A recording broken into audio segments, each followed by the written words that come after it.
ada fun fact, aku pernah ngebela mereka loh di komen mereka. Kalau dia nggak bagus nyanyi lagu itu, nggak mungkin dia menang, nggak mungkin sekarang dia jadi artis. Makan pagi usia. Jangan lagu itu, nanti kamu dilaporin. Bagaimana caranya mengatasi si dia? Orangnya tak mau ngerti.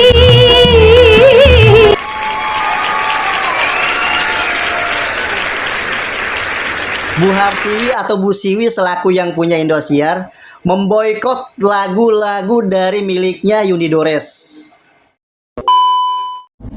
Lagu-lagu saya mau diboikot, terutama sama Indosiar ya, Ibu Siwi. Ya saya kaget. Kagetnya apa? Karena saya merasa tidak ada persoalan dengan Ibu Siwi gitu kan. Jadi misalnya kesalahan saya karena saya nuntut Lesti misalnya gitu kan, mungkin itu jadi masalahnya itu. Upload gak sih Om yang tanpa izin mungkin kalau dugaan? Kalau saya ngeliat tadi ada yang dia show di mana gitu, Majalengka ya, Ketayasa apa di mana gitu. 4 hari yang lalu tadi Bang. 4 hari yang lalu saya lihat di situnya. Nah mau saya kalau ada yang baru-baru gitu harusnya Lesti langsung kan pasti tahu lah itu punya siapa barang itu kan gitu. Jangan sampai dia lagi yang salah gitu kan. Harusnya.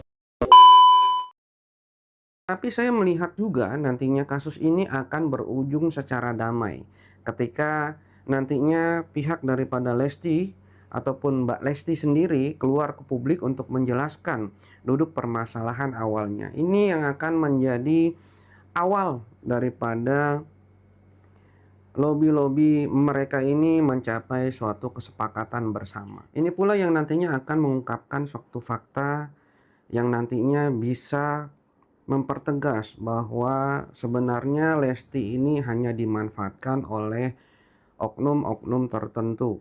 Untuk keberuntungan Mbak Lesti di tahun 2025 itu sangat besar. Hal ini tentu saja akan mengangkat kembali namanya di dunia keartisan.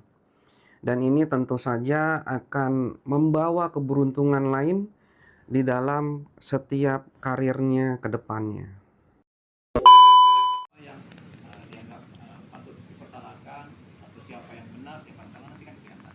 Jadi memang harus hati-hati dan bertahap prosesnya. Karena saya juga nanti dapat bukti kan, bukti lebih lengkap lagi dari Bang Yoni tentang apa saja dan tentang cerita apa saja mengenai lagu-lagunya yang dinyanyikan oleh siapa juga dan diterbit oleh siapa juga. Karena kan siapa tahu mereka ternyata sudah bayar royalti, Bang Yoni belum tahu kan gitu kan. Jadi itu yang mungkin di dalam. Siapa tahu mereka malah nggak bayar royalti kepada wadahnya. Ini juga kita perlu tahu. Makanya kedepannya juga nanti kami akan menyambangi yang namanya LMKN. Kita sambangi dulu lah. Itu dalam waktu dekat ya. Selanjutnya mengenai laporan polisi kan. Kembali lagi di IO Channel.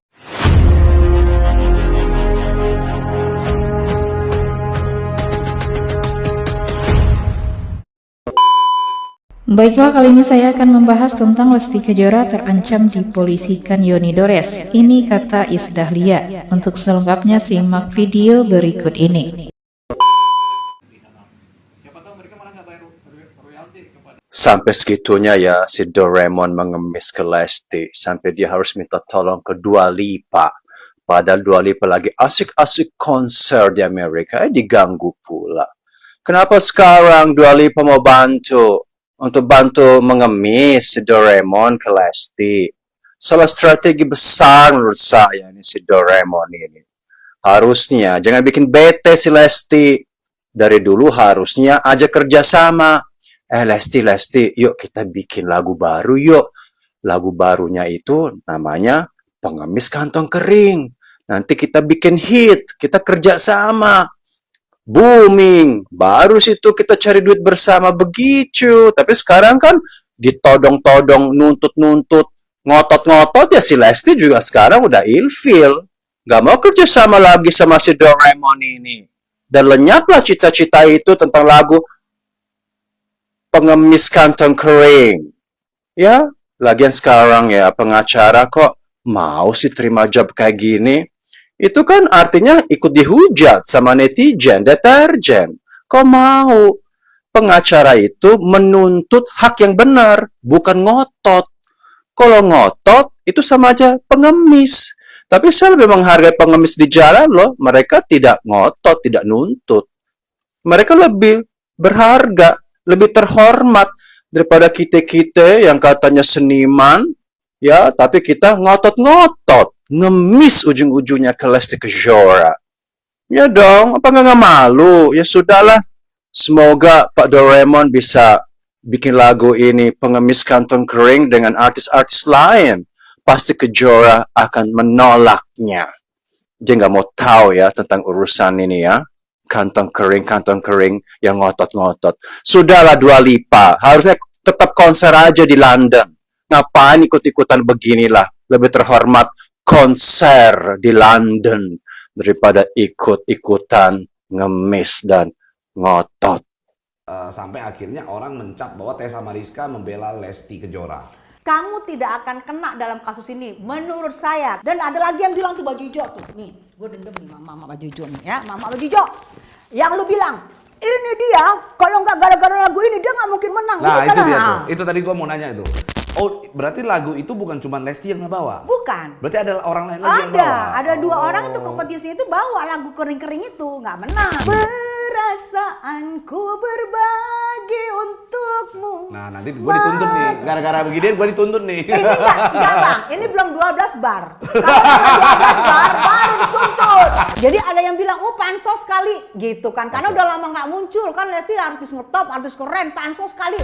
Yang takutnya gue nanti di setiap kondangan kagak ada lagi panggung-panggung hiburan.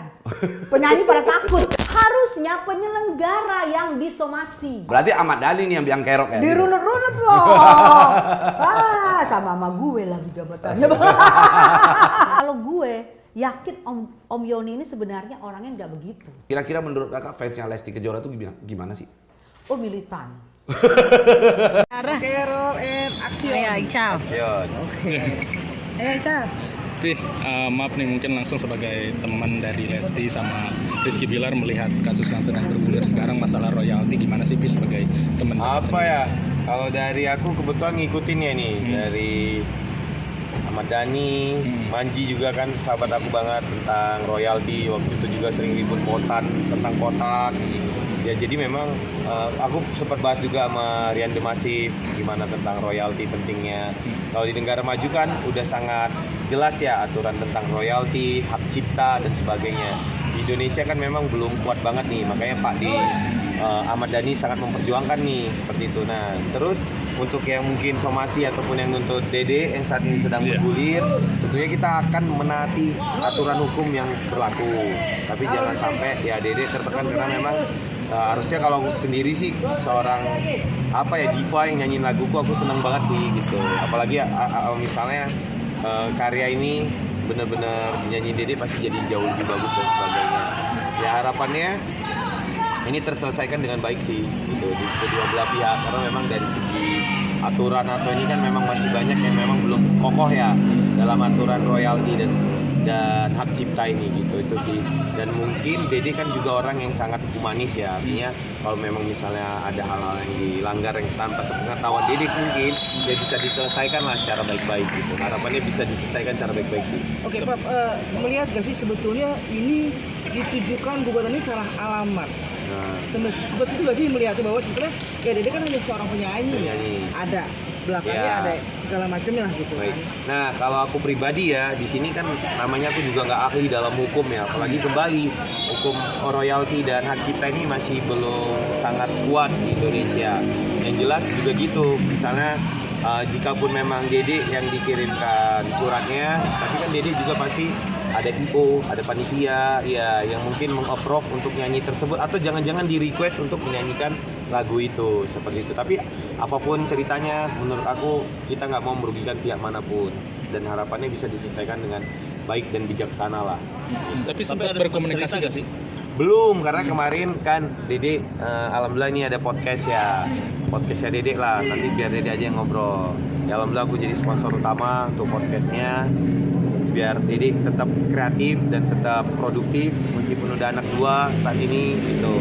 Jadi bisa tetap berkarya di rumah aja. Itu udah deal, tapi kita mau ketemu, kebetulan jadwal kita tabrakan. Dede juga mau, ya ini Dede kan barusan login ya dari fans MU jadi fans Liverpool. Jadi dia nemenin sang suami lah untuk merayakan championship dari Liverpool. Jadi setelah balik mungkin kita banyak ngobrol lah, karena memang harus ketemu, dijadwalkan harus ketemu. Oke Pak, kondisi psikis Dede berpengaruh gak sih dengan pemerintahan yang deng segala macam? Kalau saya lihat ya sekarang Dede baik-baik aja, alhamdulillah bahagia gitu, semakin harmonis, alhamdulillah gitu. Itu sih yang aku lihat, apalagi dari sosok Bilar juga seperti itu. Jadi ya mudah-mudahan Dede dengan jam terbang yang udah luar biasa, apalagi menurut aku ya ini pasti Dede bisa laluin lah gitu. Jadi ya mudah-mudahan yang terbaik buat Dede. Bilar sendiri gimana nih mungkin menanggapi kasus ini pertama kali? Mungkin udah sempat apalagi ngobrol Bilar, nggak sih kan? pengalamannya kan juga udah lumayan ya gitu. Jadi menurut dia ini nggak ada jadi masalah besar gitu. Ya tapi tetap pasti sebagai suami dia akan tetap akan tetap lindungi, protek keluarganya, dan kembali semoga semuanya baik-baik aja. Berarti menurut Papi sendiri itu terkait diri dilaporkan itu memang haknya Yonidares sendiri berarti ya? Iya, namanya orang lapor ya, ada-ada aja kan sekarang, orang lapor lah, orang somasi lah, orang inilah gitu. Ya sekarang begitulah, udah memang caranya. Jadi ya mudah-mudahan mudah-mudahan ini harusnya bisa dibicarakan dulu baik-baik dan bisa diselesaikan baik-baik dan yang baik-baik buat semuanya. Oke, saya main bola dulu. Satu lagi Pak, boleh. Soalnya katanya gini, Yoni sudah sempat datang ke rumahnya Pak. Iya. Mungkin nggak sih seorang Dede tidak merespon, tidak menerima tamu dengan baik? Jangankan itu, ini ya pemain bola nih kita datang nih ke rumahnya yang Dede nggak pernah ketemu dia sekalipun, dimasakin kepiting, dimasakin, dia yang masak lagi gitu. Boleh welcome, apalagi dia tahu kan dari awal Bilar banyak temennya gitu. Dede ya orangnya apa ya, ekstrovert kan, bukan introvert gitu. Cuman ya namanya kita bertamu ke orang kan kadang mungkin ada etika ya, memang nggak ada orang di rumahnya itu mungkin, atau cara kita berkomunikasi dulu, atau minimal kita cari dulu siapa nih yang kenal sama Dede untuk dikomunikasikan bahwa kita mau silaturahmi. Sama saya juga, kadang ada orang nggak tahu, nggak ada angin, nggak ada hujan ke rumah saya belum tentu saya terima loh. Padahal rumah saya terbuka lebar, security saya semua, baik perumahan maupun ini. Gitu, ini masalah etik aja sih menurut aku. Dan mudah-mudahan kembali bisa selesaikan dengan baik dan yang baik-baik semuanya. Oke, assalamualaikum. Penyanyi Iis Dahlia turut memberikan komentar soal laporan Yonidores terhadap Lesti Kejora yang dianggap tak izin ketika membawakan lagunya. Iis Dahlia kemudian menegaskan bahwa dirinya tak tahu detail soal permasalahan antara Lesti Kejora dan Yonidores. Namun ibu dua anak ini mengatakan bahwa Lesti Kejora belum lama ini bercerita kepadanya tentang somasi yang ia terima dari Yonidores. Istri Rizky Bilar itu diketahui mendapatkan somasi setelah membawakan lagu Yonidores yang bertajuk Bagai Ranting yang Kering. Setelah itu Iis Dahlia baru mengetahui bahwa Lesti Kejora juga membawakan lagu itu di sebuah program televisi. Menurut pedangdut itu, masalah royalti lagu yang dibawakan Lesti Kejora seharusnya menjadi tanggung jawab pihak stasiun televisi. Hal ini karena Lesti Kejora membawakan lagu tersebut ketika mengisi acara di stasiun televisi tersebut. Iis Dahlia kemudian juga memberikan pengertian kepada Yonidores bahwa penyanyi biasanya membawakan sebuah lagu sesuai dengan permintaan stasiun televisi saat mengisi program. Hal ini seperti dirinya dan penyanyi lain ketika mengisi sebuah acara pencarian bakat untuk penyanyi dangdut. Soal royalti untuk pencipta lagu, Iis Dahlia menuturkan bahwa hal ini seharusnya dibayarkan melalui lembaga manajemen kolektif yang menjadi perantara. Ia menuturkan bahwa royalti biasanya dibayar oleh pihak TV ke LMK. Oleh karena itu, Iis Dahlia berharap Yonidores sudah mendaftarkan semua lagu ciptaannya ke LMK sehingga bisa mendapatkan royalti secara rutin. Iis Dahlia kemudian kembali menegaskan bahwa dirinya tak tahu masalah apapun yang melibatkan Lesti Kejora dan Yonidores. Meski demikian, imbas dari somasi ini membuat sang pedangdut kini lebih khawatir ketika membawakan lagu di atas panggung, terutama jika lagu itu merupakan ciptaan orang lain.